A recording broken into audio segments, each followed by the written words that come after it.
గురుబ్రహ్మ గురు విష్ణు గురుదేవ మహేశ్వర గురు సాక్షాత్ పరబ్రహ్మ తస్మై శ్రీ గురవే నమః. సదాశివసమారంభం వ్యాసశంకర మధ్యమాం అస్మదాచార్య పర్యంతం వందే గురు పరంపరాం. నారాయణం నమస్కృత్య నరం చైవ నరోత్తమం దేవీం సరస్వతీం వ్యాసం తతో జయముదీరేత్. అపార కరుణాసింధం జ్ఞానం శాంతరూపం శ్రీ చంద్రశేఖర గురుం ప్రణమాముదానం శ్రీ గురుభ్యో నమః. మహాగణాధిపతిని కృష్ణం వందే జగద్గురుం. శ్రీ శివభక్త విలాసం పెరియ పురాణ కథలు. ఇవాళ ఎపిసోడ్ 9 చెప్పుకోవాలి. 8లో ఏం చెప్పుకున్నామంటే, అతడు త్యాగేశ్వరుని ప్రణమిల్లి స్తోత్రం చేయడానికి ఉపక్రమించగానే పూర్ణచంద్రుని కన్నా సముద్రం వలె శివదర్శనముతో అతని హృదయం నుండి గానతరంగములు ఉవ్వెత్తనెగిసి త్యాగేశుని అభిషేకించాయి. ఇక్కడ చెప్పుకున్నాం. ఇప్పుడు ఎపిసోడ్ 9 కంటిన్యూ చేస్తాం. మహాగణాధిపతి నమః. ఇప్పుడు 10వ ఐటమ్, విష్ణుదేవుని సోమాస్కందమూర్తి పూజ. పూర్వకల్పంలో ఒకప్పుడు దేవతలు రాక్షసులచే పీడింపబడ్డారు. వారప్పుడు శ్రీ మహావిష్ణువు ప్రసన్న చేసుకుని తమను రక్షింపమని ప్రార్థించగా అతడు గరుడ వాహనంపై కూర్చొని అసురులపై యుద్ధం చేశాడు. దాంట్లో మిగిలిన రాక్షసులు అసురులు పిక్కబలం చూపి పరుగెత్తిపోయి భృగు మహర్షి ఆశ్రమంలో ప్రవేశించారు. వచ్చిన దాన్ని వాళ్ళని వెతుక్కుంటూ ఈ హరి భృగు మహర్షి దగ్గరికి వెళ్ళారు. వచ్చిన హరిని భృగుపతిని పాద్యములతో పూజించి నమస్కరించి స్తుతించింది. చిరకాలములకు దొరికిన నిధి వలె వచ్చితివి, నా పట్ల ప్రసన్నలోకము ఇటకి వచ్చిన కాలం తెలుపు అన్నది.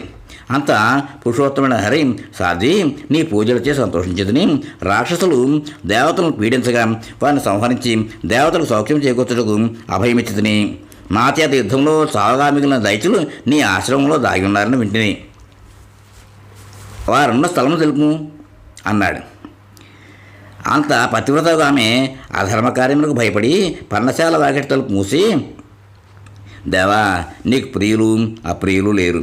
నీవు జగద్గురుడవు, ధర్మ ప్రవర్తకుడు. నీకు ధర్మం నేను చెప్పడం ఏమిటి? ఇతరుల ప్రోత్సాహం అయినా పాపమునకు ఎట్లు సమ్మతించగలను?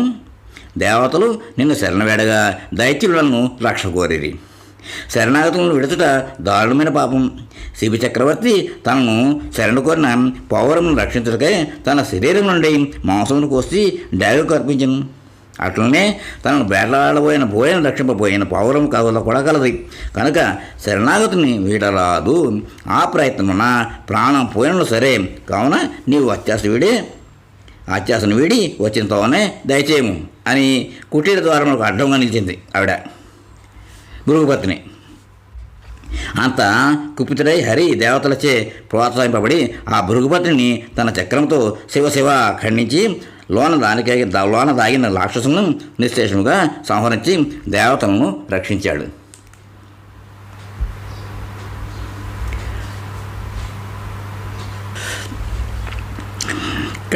రక్షించాడు. ధర్మరక్షణార్థం చేయబడిన గర్భవతిని సంపూర్తి గర్భస్థ శిశువు కూడా హతమైనందున విష్ణుమూర్తికి భ్రూణహత్యా దోషము ఉపద్రవంగా తగులుకొని బాధించసాగింది. ఆ పాపమును పోగొట్టుకున్నట్లకే అతను లోకాలన్నీ తిరిగాడు.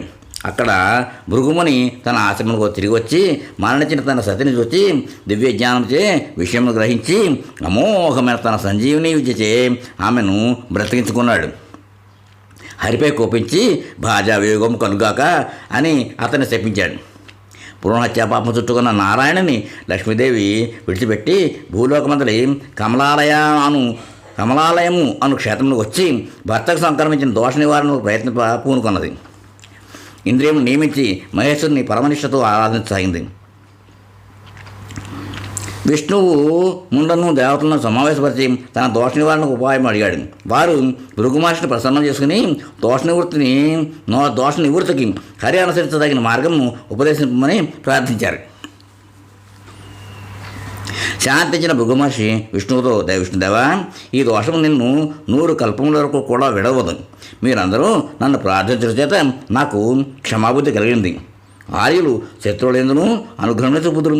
శ్రద్ధగా 12 కోట్ల సార్లు రుద్రాధ్యాయ మహామంత్రమును వర్ణించి శివలింగమును పాలధారలచే అభిషేకం చేసినతో నీ పాపం పోవును.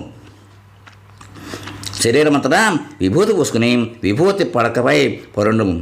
శివపార్వతులను కుమారస్వామితో సైతముగా సోమాస్కందమూర్తి సేవించినతో మరలా నీ స్త్రీని పొందగలవు అని సెలవిచ్చాడు. హరి ఓ ఘోరతపము చేకూరాడు. శతరుద్రి మహామంత్రమును చిరకాలము ఉపాసించి కామధేను క్షీరంతో మహేశ్వరుని మరకతలింగమును అభిషేకిస్తూ పెక్కు దేవి సంవత్సరములు గడిపేశాడు. అప్పుడు తర్వాత అసరివాణి నీ భ్రూణహత్యా దోషం నశించింది. ఓ శంభర, నీ పత్నిని ఇక పొందగలవు. నీవు ఇంకేం కోరదవు అని అడిగింది. ఆ ఆకాశవాణి వినిపించింది. హరి ఆ వాణి వచ్చిన వైపు ఆ దిశకి తిరిగి ప్రాంజలించి అంటే నమస్కారం చేసి, దేవా, నీ దివ్యమంగళ విగ్రహ సాక్షాత్కారం చూందుటకు వేడుగ్గా ఉన్నది అంటే చూద్దాం అనుకుంటున్నాను, నాకు వరవ సేవా అని కోరాడు. అంత అశరీర శివాణి ఎంతటి వారినైనా చిత్త నిరోధం చేయకుండా నా రూపము దర్శింపలేరు. సుమా, నిజముగా నన్ను చూడగోరించు. 2 కోట్ల సంవత్సరం సర్వభోగము విరక్తులై పాశుపత బ్రహ్మవ్రతము భార్యాసహితంగా ఆచరించు నీకు దర్శనమిచ్చిందని విరమించాడు శివుడు. అంత జనార్దనుడు సత్వరమే పాశుపత వ్రత కఠోర దీక్షను అవలంబించాడు. అతి శక్తివంతమైన పంచాక్షిని జపించసాగాడు. ఆ తర్వాత శివాజీ లక్ష్మీదేవి భర్తను చేరుకుని అంటే అక్కడ చేశాడు. నీళ్ళ నుంచి మహాదేవి కోరలకి తప్పించాడు బాగాను. పిమ్మట శివాజీ అతను లక్ష్మీదేవి భర్తను చేరుకుని అతను పాపవిముక్తుడైనట్టు తెలుసుకుని అతనికి పూర్వం వలె సపర్యలు చేయసాగింది. లక్ష్మీదేవి కమలాలయ క్షేత్రంలో లభించు జవ్వంతిగా పుష్పములతో శివుని అర్పించినట్లే ఇప్పుడు హరి కమలవనంలోని వికసిత పుష్పములతో మహేశ్వరుని ఆరాధించాడు. సహస్రనామంతో భక్తియుక్తుడై శివుని పూజించాడు. చందన గంధములో పచ్చకర్పూరం రంగరించి కలవముగ పూల మాలలతో అలంకరించాడు. ఇట్లు 2 కోట్ల ఏళ్ళు గడవగా చంద్రశేఖరుడు సంతుష్టుడై పార్వతీదేవి సుబ్రహ్మణ్యేశ్వరుడితో కలిసి విష్ణుదేవునికి అంతవరకు అతనిచే కర్పూర లేపనంతో అర్పింపబడిన లింగం నుండి ప్రత్యక్షమయ్యాడు. అట్టి శివుని మెడలో కేశవుడు సమర్పించిన చెంగలమాల కన్నుల పండువై ఉన్నది. అతని దేహం నుండి వచ్చు కర్పూరపు సువాసనలను ముఖముఖములు గుబాడించుతున్నవి. ఇప్పుడు ఇంకో టాపిక్ ఏంటి? ఇందులోచే సోమస్కందమూర్తి ప్రాప్తి. శ్రీ అగస్త్యుడు విష్ణుదేవుడు ఎదురు సాక్షాత్కరించిన తన తపఫలం కండ్లారా కాచాడు. పరమశివుని బంగారు మేని ఛాయతో దిక్కులు జిగేరమంటున్నాయి. తలపై పెట్టిన కిరీటం వల్లే రాజవల్లు జటాముకుటం, దానికి ఒక వంక తెల్లని రేఖ నిలవంక, ఆ జాబిల్లి రేఖతో దోబుతులాంటి సర్పం, శంఖం వల్ల తెల్లని మండలో గంగ వలె స్వచ్ఛమైన బ్రహ్మకపాలం మారిక, పాలభాగం తీర్చిదిద్దిన కస్తూరి తిలకం, ఆ వెనుక కశ్మీర కుంకుమతో ఆలదిన తిలకం వలె తాత్కాలికంగా నిద్రించిన అగ్నికేల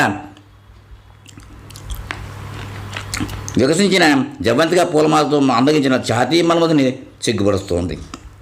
2 చేతుల్లో పరవశవు ఎర్రని జింకపిల్ల కలిగి మరి 2 చేతులు అభయ వరద ముద్రలతో జగత్తుకి ధైర్యం సైతం ఇస్తున్నది. జంజంగా వేసుకున్న సర్పం యొక్క ముసరచే పొగల వల్ల రేగుతున్న విభూతి, పైబట్టగా ఉన్న పులితోలు, ఎర్రని అరుణాకాంతులుతున్న పాదపద్మములు ఇవన్నీ భక్తులకు చెదిరిపోని విశ్వాసం కలిగిస్తూ ఉన్నాయి.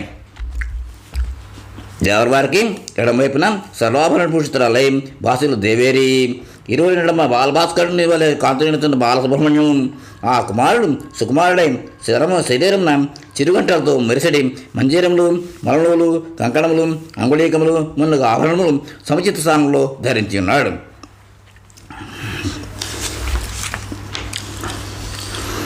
అట్టి అలౌకిక ఆనంద సందాయకము ఆది కుటుంబం కనులారాగాంచి శ్రీహరి అంబాసాంబుల పాదపద్మపై భక్తి ప్రపత్తులతో ప్రణమిల్లాడు. నెమలి పింఛంతో నిర్మితమైన ఛత్రమును వారి శిరస్సులపై పట్టగా లక్ష్మీదేవి చామరతో వారికి వీచింది. ఆనందాతిరేకమున హరి తన పాంచజన్యమును దిగంతములకు తాగనట్లు గంభీరంగా పూరించాడు. అంతటా సోమాస్కంద శివమూర్తి నమస్కరించిన విష్ణువుతో ఇట్లన్నాడు, తండ్రి, నీ భ్రూణహత్య దోషం నశించింది. నీవు మరలా లక్ష్మితో కొడితివి. నీ వ్రతచర్య అమోఘం, అపూర్వం, అనితర సాధ్యం. ఏళ్ళనోయి నీ ఇప్పుడు నా అంతటి వాడు.